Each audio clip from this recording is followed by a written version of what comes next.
Ayan. Hope we're live. I think we're live.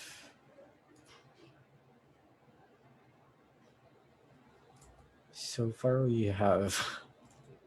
Ano pa lang. Guys, please promote our live.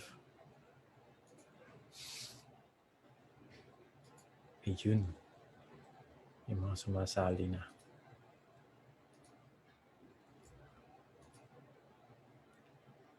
Hello there, Mr. Janjan.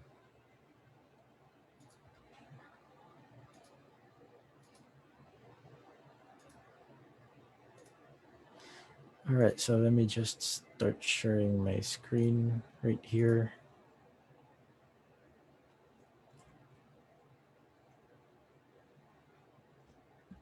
Tignan ko lang if yan pa rin nakikita.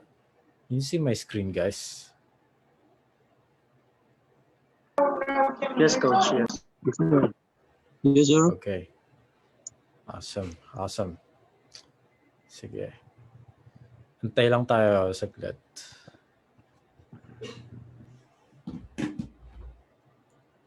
Let's see. Kung may mga ilang viewers na nandito. Okay, actually, marami na din nanonood sa... Yeah, we have 8 viewers live on Facebook. So, yeah, actually, there are still more people wanting to get in. Right? All right. Sige. We'll start in a few minutes right here. Mga pag 8:05 magsa-start. Coach. Good evening. Kumusta yung mga tips ko na binigay sa'yo? Solid, coach. Nag-start pa lang po ako set up. That's good. All right. I think we have a lot of people naman over on the Facebook Live. So, let's all just begin. Now, I won't be able to see the comments dun sa Facebook Live because I'm actually only doing this on Zoom. So, yung mga comments ninyo sa Facebook, hindi ko talaga makikita. So, please hop on over to Zoom if you want to partake in the Q&A session later. Okay, so if you have any burning questions for real estate lead conversion or just real estate digital marketing in general, feel free to hop on over and join us in our Zoom. So yeah. All right. You guys want to get started? Okay. Melvin, Mark, about you guys? Mr. Manuel. Yes, sir. Okay na. Pwede na, sir. Let's go, coach. Awesome. Sige. So, all right. This is online real estate lead conversion. So this is the 5 things you need to do to convert the online leads. So I'm your host, Mr. Alman Nagner, and I'm a real estate marketing and conversions expert. And I've been doing this for quite a long time now. And actually, I would pretty much confidently claim that I am the best real estate marketer in all of Philippines. So yeah, I've been investing so much time into this. So not a lot of other gurus out there have invested so much into learning about real estate. So yun, kahit si Junji, basta real estate, tinatanungan niya talaga ako. So yeah. Now, let's get started. So let me just go here. So converting online leads. and we're going to be tackling on three topics tonight. So the first topic will be the reason why everyone is having a hard time with converting all the online leads na nakukuha natin from Facebook or di kaya from Century hindi Century Property 24, Lamudi, Carousel, all of those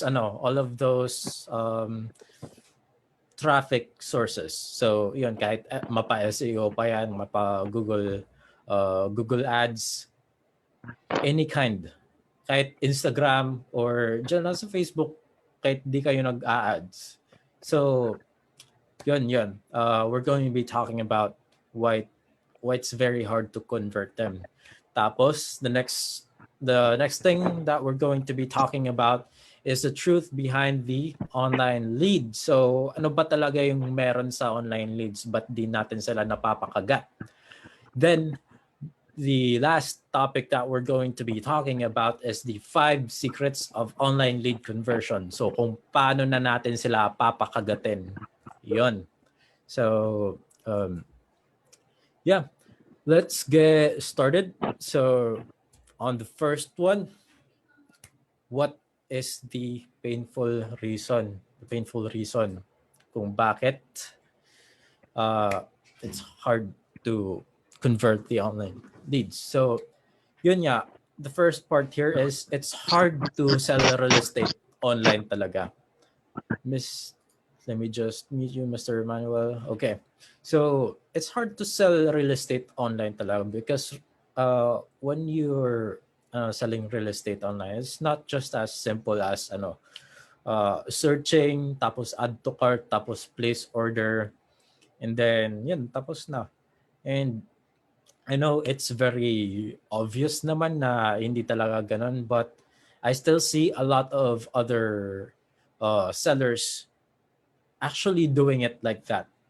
And talagang pinupush sila na bumili ka agad kahit wala pang qualification or rapport building na nangyayari, and that's why it's generally very hard for sellers to convert these people. And also one thing, so people don't easily trust strangers that they meet online. So yun, kahit if you were just to purchase something from Facebook Marketplace, tapos say magmi-meet up kayo, of course there's still this sense of uncertainty.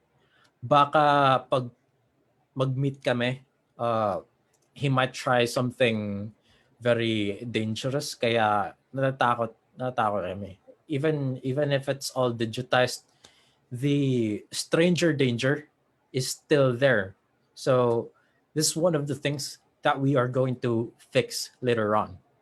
Now, another thing that real estate sellers are having problems with is that they have an expectations. Now, online leads are the same as referrals, which is definitely not true. Kasi sa referrals, when someone refers you to a potential buyer or seller, yung trust ng nag-introduce ng person sa'yo, parang it carries through. But when you say online leads, kahit sila na mismo nag-raise ng hands nila and they said na, hey, I'm interested, or nag-click, or nag-put in ng information nila, the trust is still not there. That's why it's very hard if you're going to sell to them right away at that instant. Kasi when wala talagang trust, and real estate is not just an easy purchase for a lot of people to take lightly. Kasi real estate can be the biggest purchase that a person will have in their whole lives. So they generally want to get to know the person first kahit kahit they're kind of in the market to buy right now. All right? So that's one thing that you should remember talaga. All right. So let's now talk about the truth. So what's the truth behind online leads, and what expectations can we switch so that we have a better understanding of how to handle online leads? So right now, real estate transactions are still done 90% offline. So the purpose of social media or your ads in general is to just have them pique their interest and basically to attract them to your ad. And now, in this ad naman, the job of the ad is definitely not to sell. The job of the ad is to get buyers or get your leads to contact you. Now, once makuha na ninyo yung yung lead, your next step is to basically build rapport, to build trust. So we're going to be talking more about building rapport and trust later on. So yun nga, the rules of selling stays the same. So kadalasan nangyayari is I see this especially on my other past clients where kapag magme-message na yung lead sa kanya,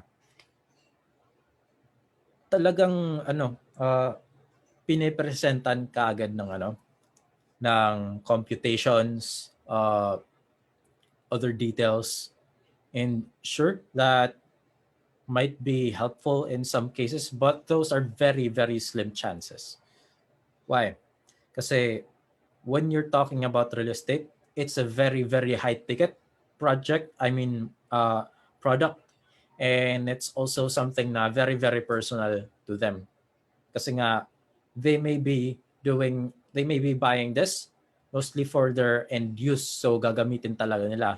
And mahirap naman na pinakitaan mo lang ng numbers and some mock-up photos, tapos wala lang, di pa kayo nagkakausap talaga ng buyer, tapos here's the computation, bahala ka na. And some other sellers think that selling is that way, but it's not. So according to a lot of the sales training that I've been to, so that includes Wolf of Wall Street, yung kay Jordan Belfort, Kevin Nations, one of the best sellers in the consulting space. Sino pa? Craig Proctor, the number one real estate agent in the world right now, and one of the top real estate marketers in all of the world. They don't do that. So basically, yung unang step nila is, yung unang step talaga in all sales process is to qualify first yung yung client mo. So you need to ask questions with them, and asking questions actually help build rapport. And when you build rapport, since nagkakahabaan na yung usapan ninyo between you and your client, you're now building trust. And once they trust you, they feel a lot more inclined to making that transaction with you. Okay? So, yun. Before you actually offer yung project, you have to qualify first. You have to see if talagang una kaya nila. And step 2, hindi pa offer kagad. Step 2 is to find out if they actually have a bleeding problem. Okay? Kasi kung wala silang problem, kung wala lang sa kanila na na if hindi sila bibili ng ng condo, lots, office spaces, homes, or whatever, then parang there's no option for you to really force the person to make a decision kasi they don't need it. Now, it's a lot easier if someone has a need tapos you present the solution to that need, which is going to be your product, which is the real estate products that you have. So condos, lots, houses, office spaces, commercial spaces, whatever. If you present that to them and that solves their need, then you make a sale. Yan. So the rules of selling stays the same no matter what kind of industry it is. All right. So now let's go ahead and talk about the 5 secrets. So is everyone excited to know what the 5 secrets are? Right. Guys can unmute then as well. Check ko lang yung comments dito. So yeah.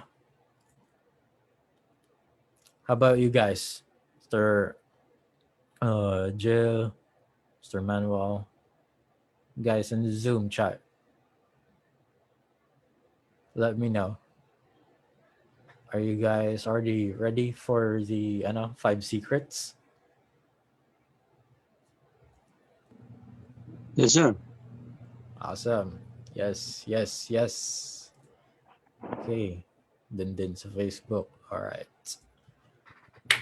So, let's get down to this. So, the first of the 5 secrets. So, the first of the 5 secrets is identifying whether your lead is actually a lead or a prospect.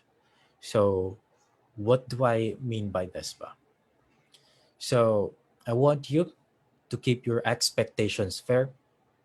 And yun, I want you to identify where they are in the buying process. Kasi nga, di ba, sabi nga natin kanina, you actually have to qualify your clients first, especially dun sa buying time decision nila. So, you have to qualify kung ito ba siya is going to be acting now. Basically, yun yung tinatawag kong mga appointments.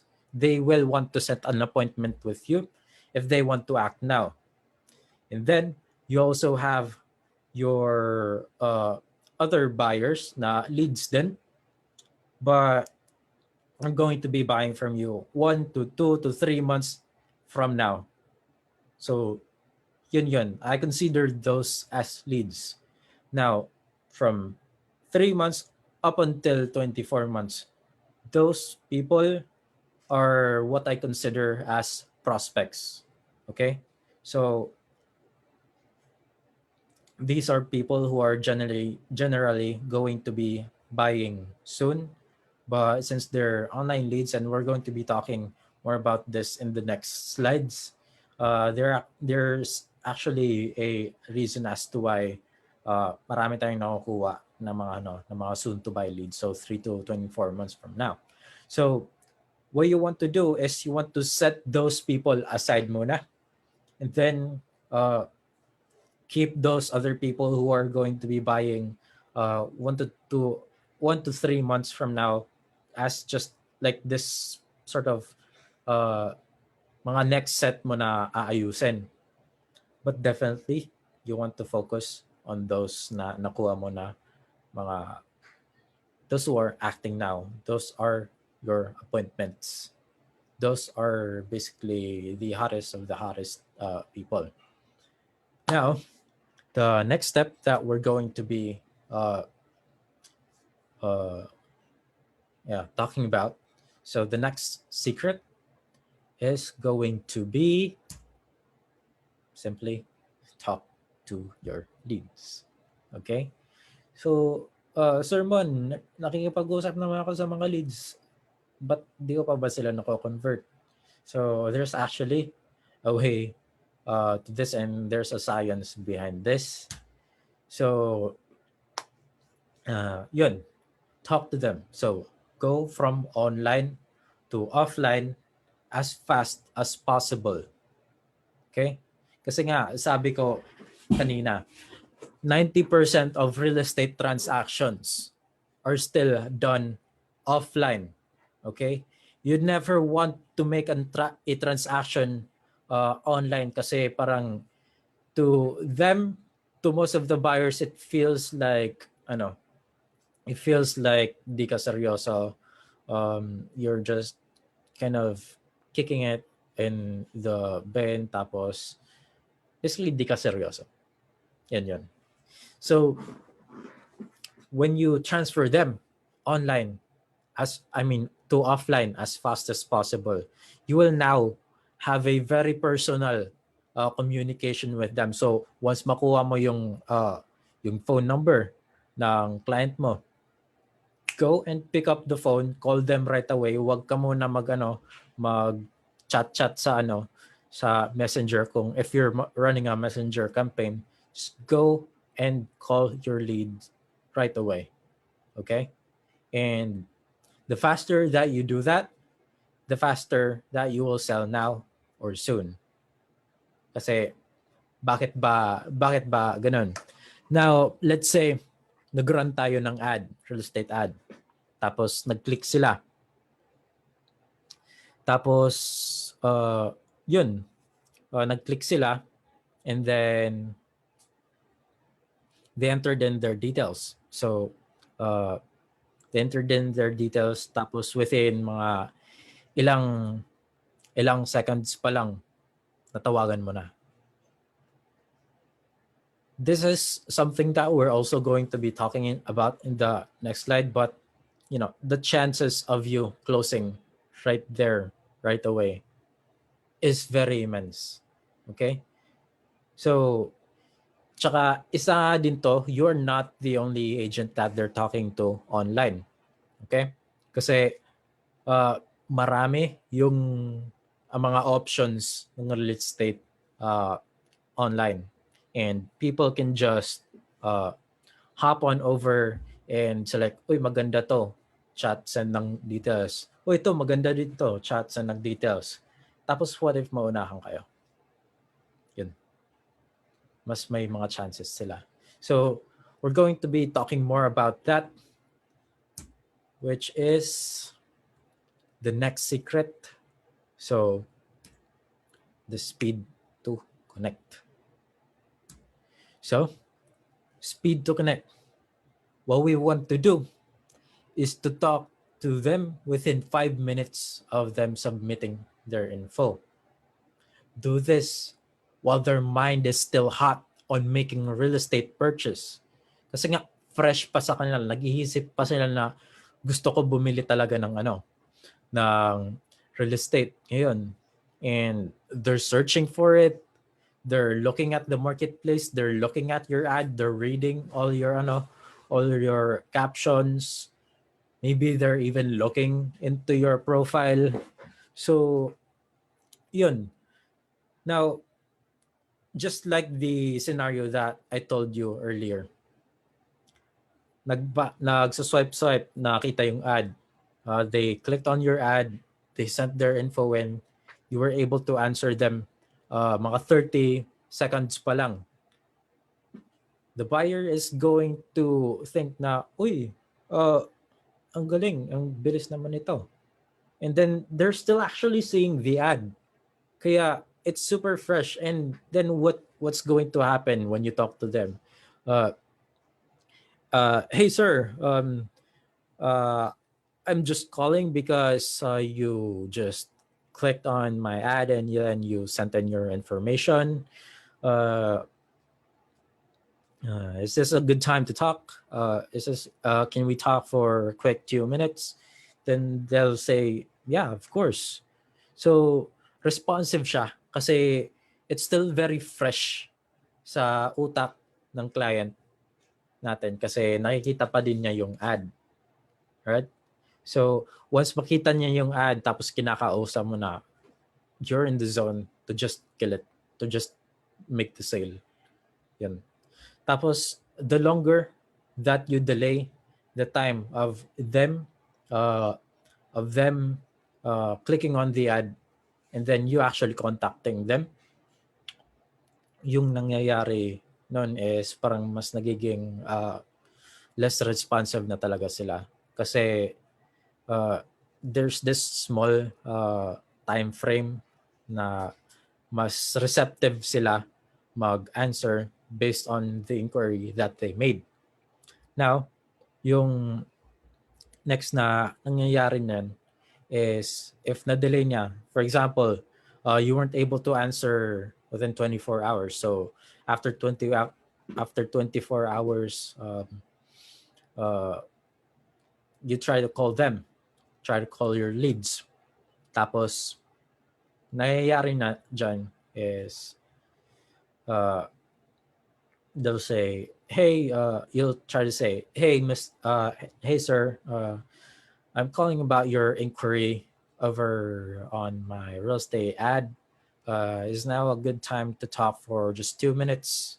Then, since it's 24 hours later, most likely they're doing something else, diba?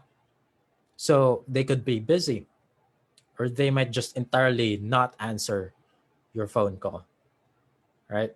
So, for example, if they were to answer your phone call, they would say, hey, actually, not a good time to talk. Maybe some other time. Maybe some other time. When they say maybe some other time, it doesn't mean that they want to actually talk to you in the future. They're just trying to get rid of you. Kasi nga, that's one of their automatic responses to to just shoo you away. Yun. And a lot of people are actually getting this. So yun, basically try to imagine yourself na going into a department store. Tapos actually this is a very good case study din na ginagawa. So you go into a department store, tapos may lumapit sa na na tao. So, sabi nila, hey ma'am, sir, can I help you with anything? Tapos automatic sinasagot mo, 'di ba? No, I'm good, okay na. Tapos even if you were actually wanting some help, maybe di mo lang ina-admit. Tapos magtatanong yung tao doon. Actually, is there anything else that I can help you with? Are you interested in buying our selections right here? Tapos sasabihin mo, no, okay na ako. I'm just looking. Even if you're not looking. Even if you're 3 minutes later, you're already on the counter making a purchase. Okay? So, us people have this automated responses na sinasabi natin sa mga sellers. And this is one thing that we want to avoid. So, that same department store, yung sinasabi nila to counter this thing is yun. For example, we're going to go to this department store. Yung bagong seller nila, they're going to welcome you. Hey, ma'am, sir, good morning. So is this your first time visiting this store? Tapos sasabihin mo, you don't really have a choice. You're either going to say yes or no. So if you're going to say yes, then the salesperson will say, okay, for new customers, we have a special aisle right here with 50% discounts. Tapos pag sinabi mo naman no, okay, sir, we have a special aisle right here with 50% discount just for old buyers. So basically, he or she was able to divert the attention of that prospect, tapos that eventually led to tons and tons of sales for that department store. And this is something that you guys also need to have in your arsenal as well. You need to have a proven sales script na nagpapa-convert ng online leads to actual paying clients. So, yun. The first agent to connect wins the sale. So, yun nga. Kasi, like I said before, there are a lot of ads right there. And kung maunahan ka ng ibang agent na sobrang mabilis yung pag-answer niya, you basically lost the sale and they got the sale. Yun. And that's something that we're going to be avoiding from now on. So, I hope that wasn't too much. But yeah, let's move on to the fourth secret. So, the fourth secret is simply patience. Yan. So, bakit patience ba? So, here's a cold hard truth. The average conversion period for an online real estate lead is 3 to 24 months. And the reason is because most people who are searching online are just preparing for a purchase. So they are not ready to buy today. And simply, it's just gonna take time. Okay. So when I say that the average conversion period, ito yung pinaka marami na leads na makukuha mo. Kasi only a very small portion of the leads na makukuha mo. For example, we have successfully generated you 100 leads. No, let's use my client as an example. So on our 7-day campaign, we were able to generate 132 leads talaga. Now, yung 132 leads na yun, since na-qualify namin, 12 of those, only 12 of those out of 132, 12 of those are only ready to buy.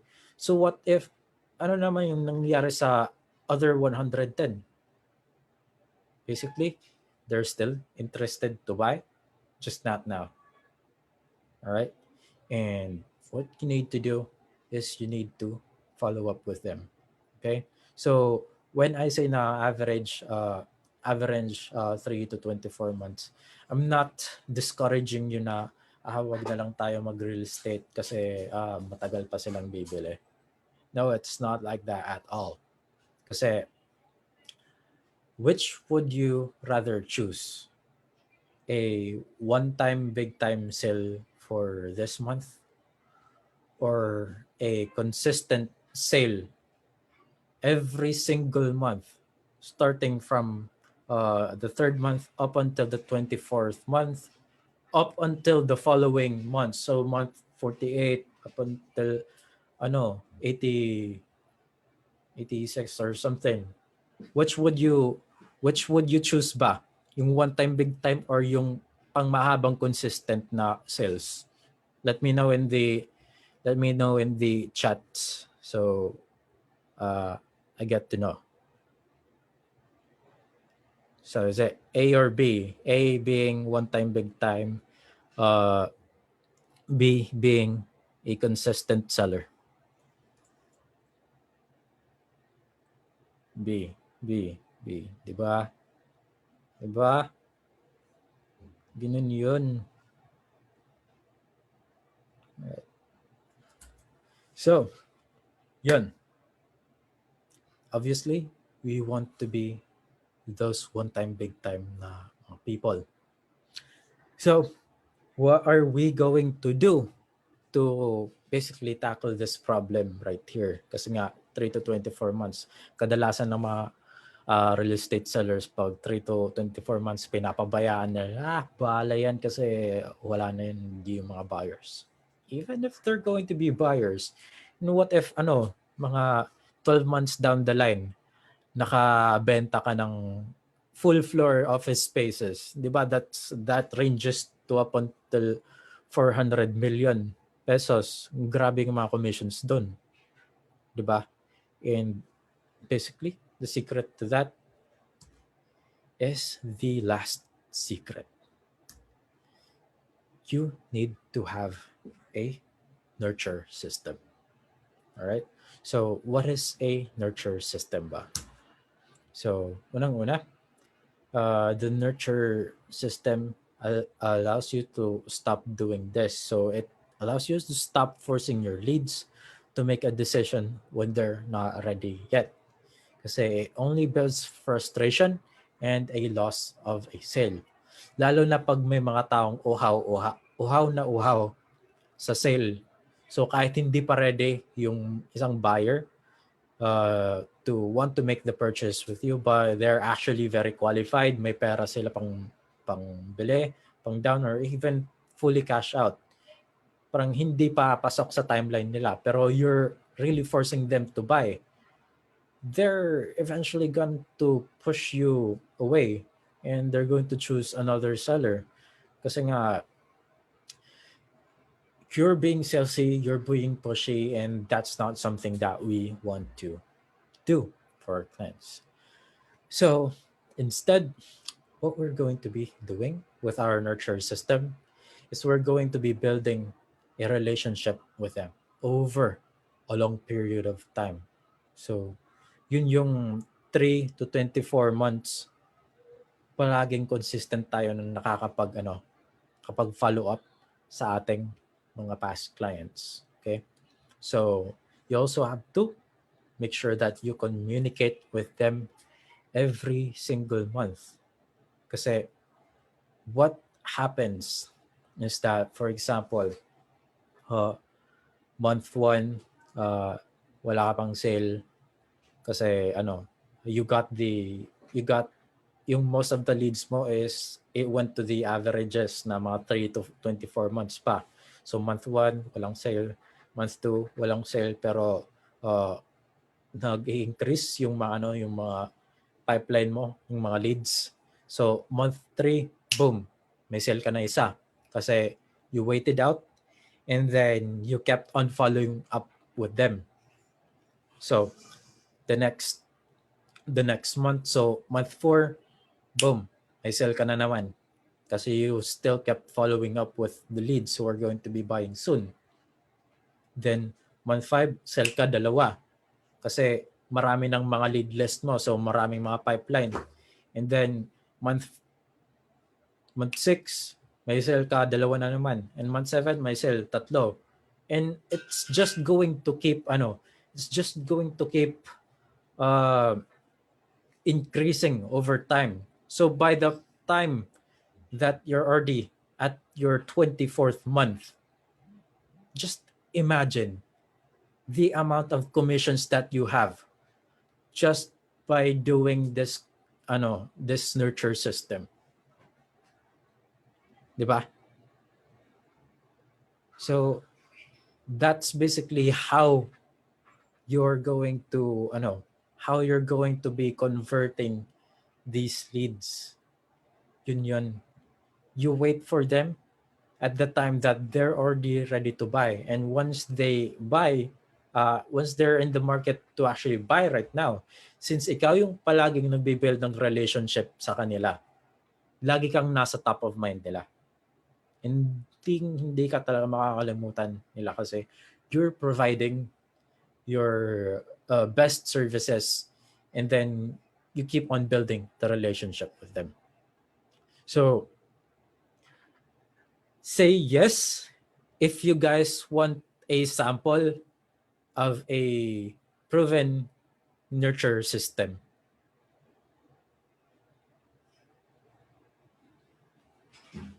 Okay, got a yes from Jill. Let's check right here. I think medyo delay sa Facebook.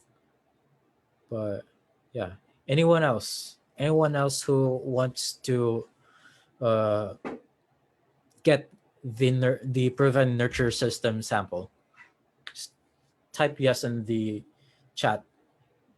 Yes. Tama.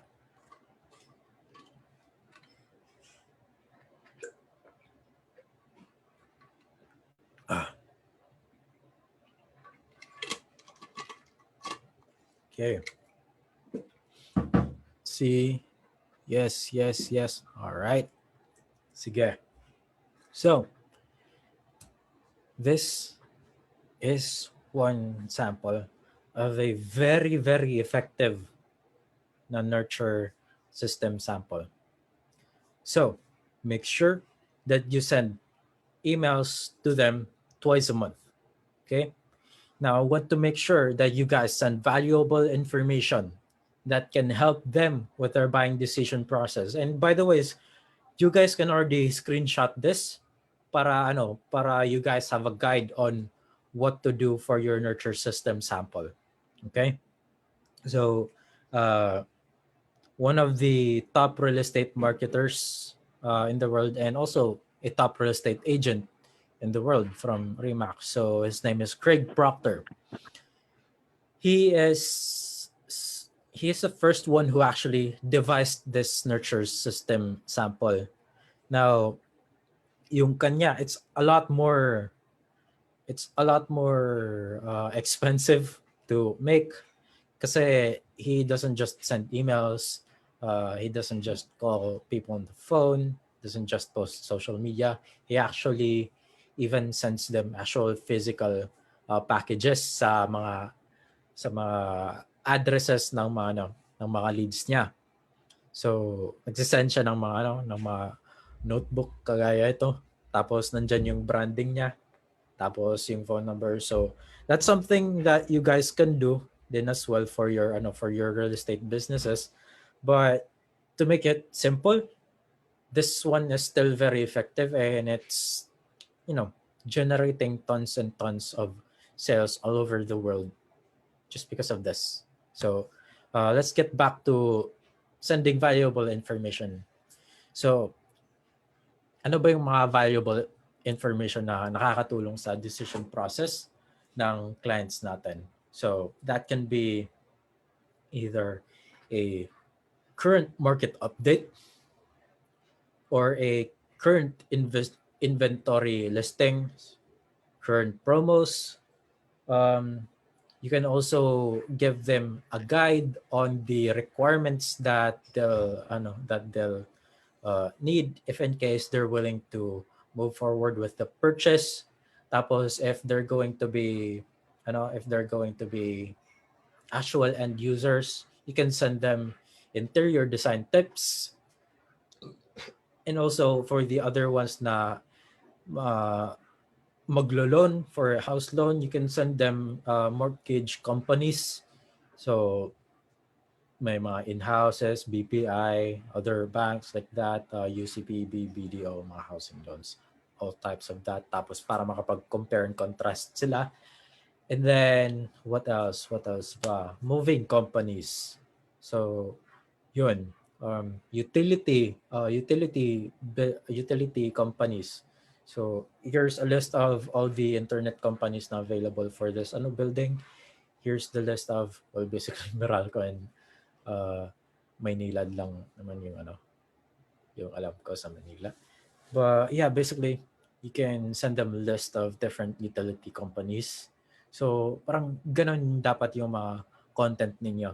Kasi one, it's not very pushy, and yung binibigay mong mga information is very, very valuable. It's not something that a lot of sellers in the Philippines are actually doing.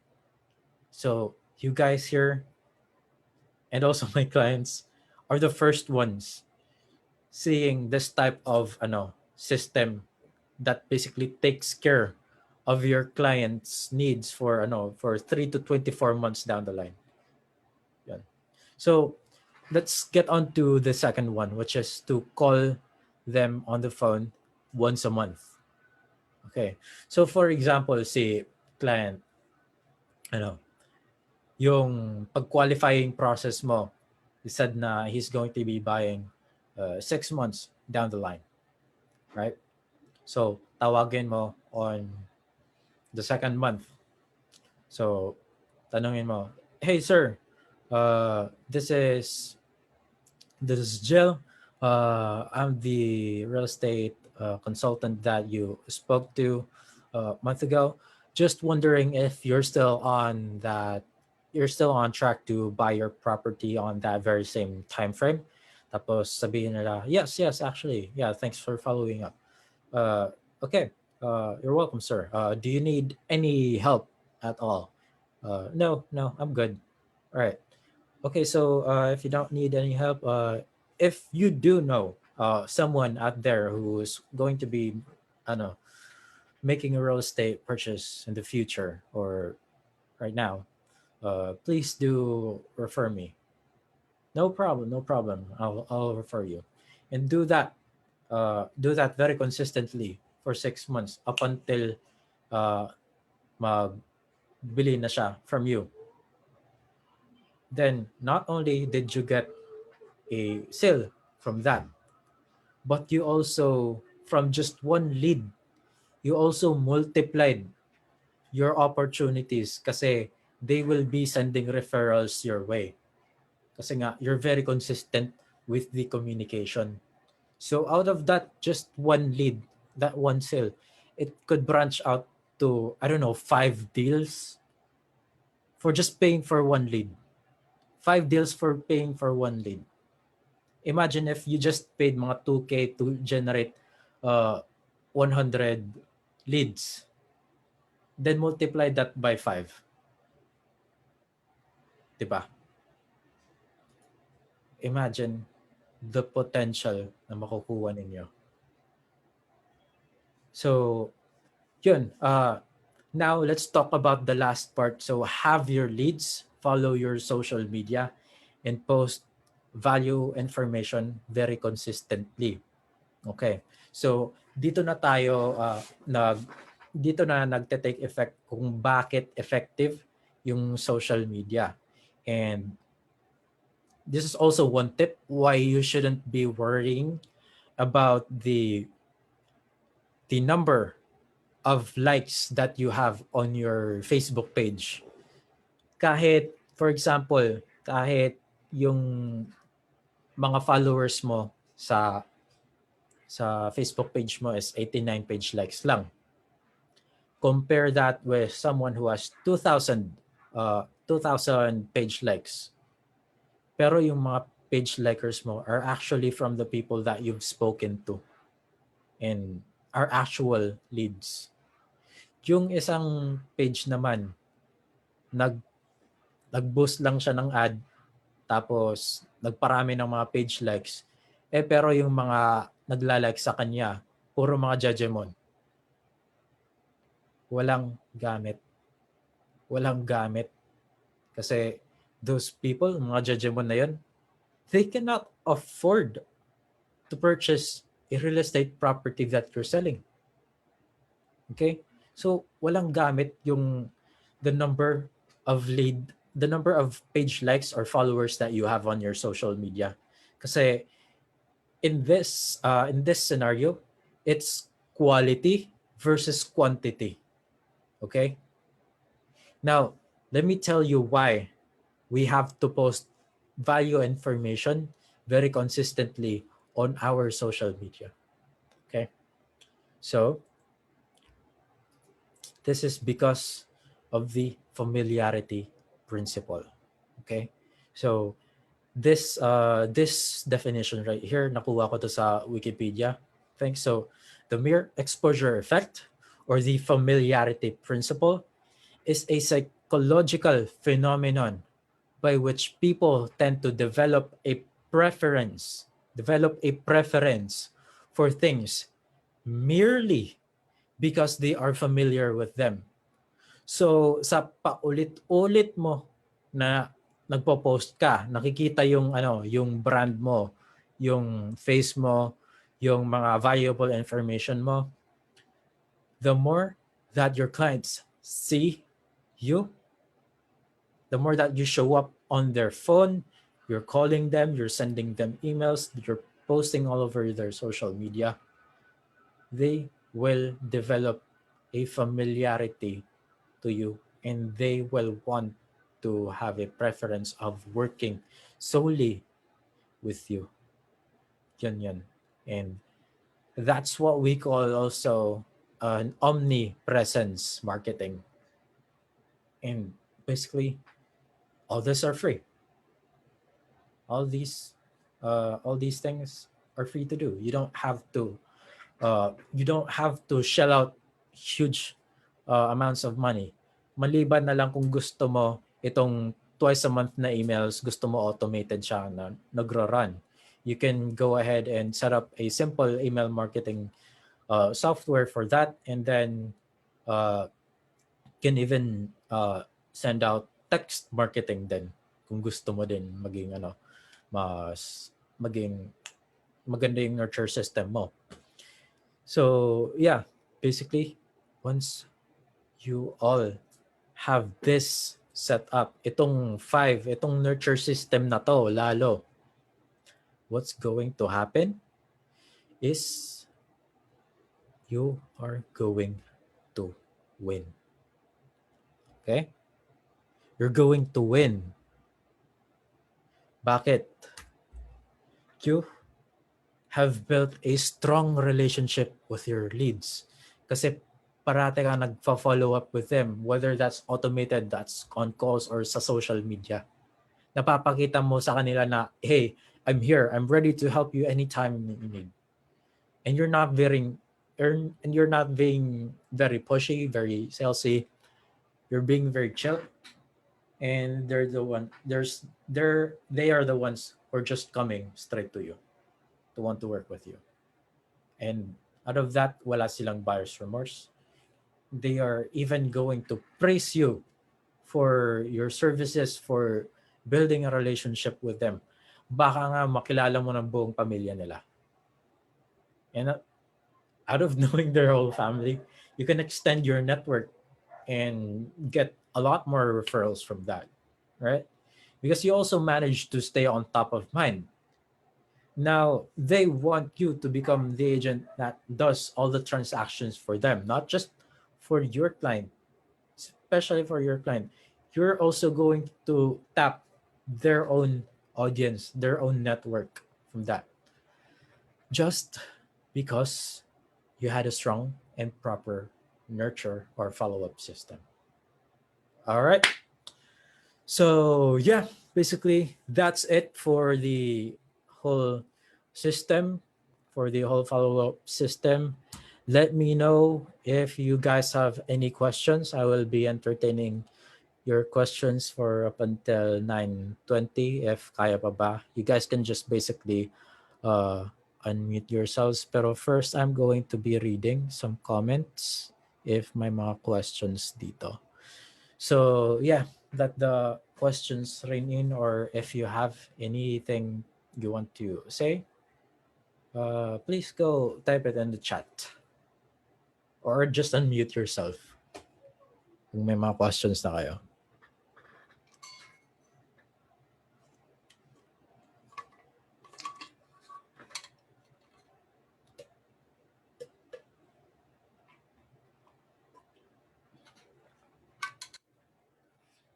Guys.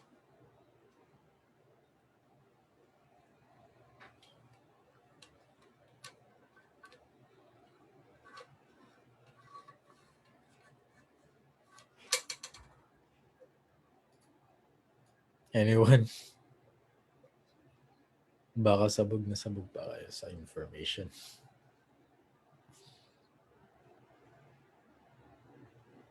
Hey, Coach, I have question po. Oh,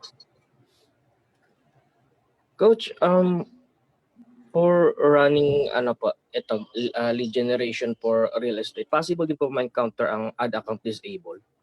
oh. Possible yan. Kasi when actually that just happened to me last week siguro, pero na-recover ko naman siya. But that took 1 week siguro. So what I had to do was gumawa kami ng bagong ad account para walang downtime yung pag-generate namin ng leads.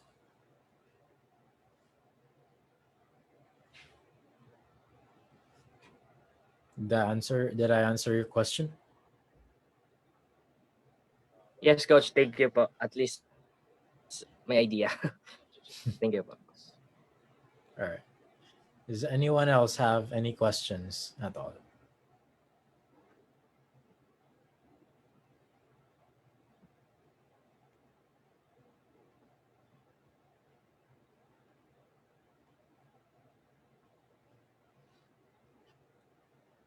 So if we don't have any more questions in 5 minutes, then I'm going to be ending this live now. So yeah, if you have any questions, let me know.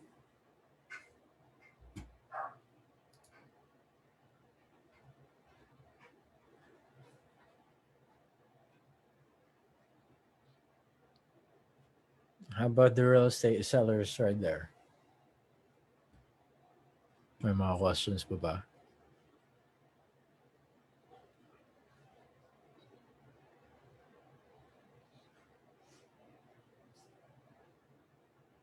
Mm, hmm? Okay, so I Hello, think... Coach. Hello. Hi, this is Silvo. I just want to ask, do you have this system na we can implement sa real estate? Yeah, which part of the system? Yung lead generation ba or yung conversions? Yung conversions and lead generation. Kasi I have a website.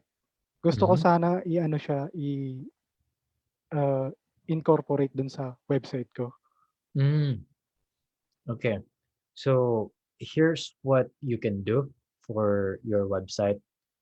So first, you either have to run traffic sa website mo and make sure yung website mo is something na nakakapag-convert and nakakapag-convert into leads. So every time na mag-i-inquire si client, or if they're going to be talking or interacting with your website, make sure that there is a capture page na nakukuha yung email and phone number. Okay? So once that's set up, you also need to set up place kung saan mo i-store yung email and then yung phone numbers. So you can use an automation tool like Zapier para ma-automate mo yung pag-export ng mga emails and then the phone numbers. And then for the emails, you can also set up an email marketing software para yun na yung automatic na nagsa-send out mga 3 months to 24 months down the line. Yun. And for the numbers, make sure that may mga reminders kayo na to call this number on this date, that date. Tapos yun, basically run a conversions campaign or a traffic campaign to your Facebook, to your website, or you can even do SEO. So ira-rank mo yung website mo based sa mga keyword searches. So for example, Mr. Hill, what kind of properties or projects ba are you selling? Actually na ano kita sa Zoom meeting namin nung nakaraan sa may envelopes. Ah, oo. Yeah. Ensolofs. Okay. So yan, for example, my Ensolofs, may isa kang landing page for Actually, my yung Ensolofs. Go. Actually, may website akong ginawa for that project. Tapos, nagra-rank naman siya ngayon. Tapos may mga nare-receive ako na inquiry. Oh. So make sure na maka-capture mo yung mga inquiries na yun. Are you asking ba for their email and phone number? Oh, yes. Meron naman akong forms doon na nilalagay nila yung contact details nila. Good. I just want to gusto ko sanang i-implement yung email marketing and yung sa lead generation. So, yun. So, my question is, meron ka bang class for that specific Meron akong ano? class. Do you have Class? na where you can teach us how Ah, to do that? Or do you have a s- system already na we can follow? may system naman ako, pero that one is for my clients talaga. So Mm, parang it's for them only. Pero I guess I can teach that soon then. Maybe on our next Q&A session, tuturuin ko 'yon. So our next Q&A session would be okay. the same time on the second week from now. So Friday din, Okay. 8 Thank you, p.m. That Coach. will be on the 27th. Tignan ko kung yan yung gusto nila ng karamihan. Okay. So we have another question Okay. from Mr. Hanson Choa. Thank you, So Coach. is Google Forms okay to get information from your inquiries? So guys, you can use that depending kung saan galing yung yung traffic mo. So for example, website, and then uh, there's actually a lot of other plugins na magagamit mo sa website na they don't have to go to Google Forms. But if you want to send them to Google Forms, then that's still okay kasi you get to keep the information, and Google Forms is something na familiar to the people, and hindi sila matatakot to fill out the information. So yes, you can definitely use Google Forms. Just make sure na ma-export mo kaagad yung mga emails nila, and then set it up to an email marketing system kung saan makakapag-send ka na ng uh, mga automated emails mo. Alright, so let's get on to the next question from Melvin Harnila. So coach, sa opt-in page, paano siya gagawa ng pixel na connected mismo directly sa Facebook?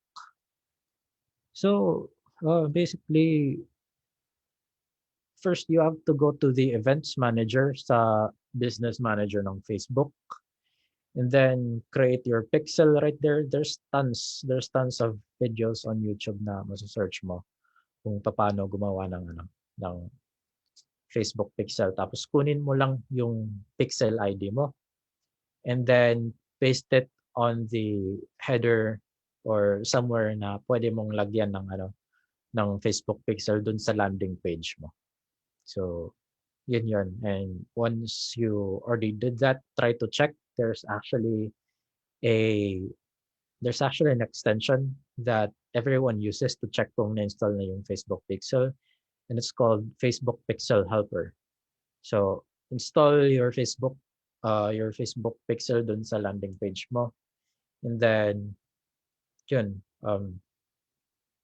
try to check it kung gumagana yung Facebook Pixel mo. Then next question kay Sid Haruda.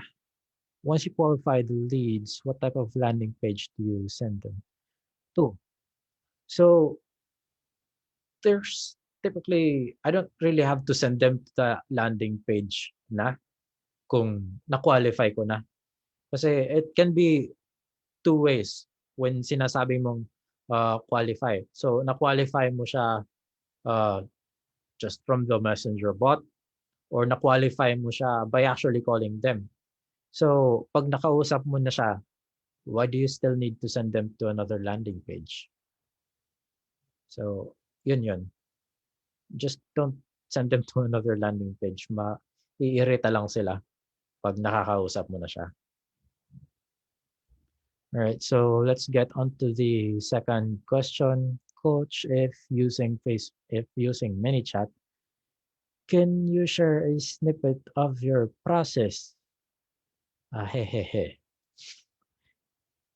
Oops. Very different question. Share pala. Hindi yan question. Hindi yan counted. So, maybe and the next one, I'll share to you guys a simple ano, many chat flow kung saan kayo pwede mag-qualify ng mga leads automatically. So this is what I do for my clients. Yung automatic nila na makikita if the lead is already ready to buy or if they're going to be buying 1 to 3 months down the line or if they're going to be buying never. So yun. All right. Do we have any other questions?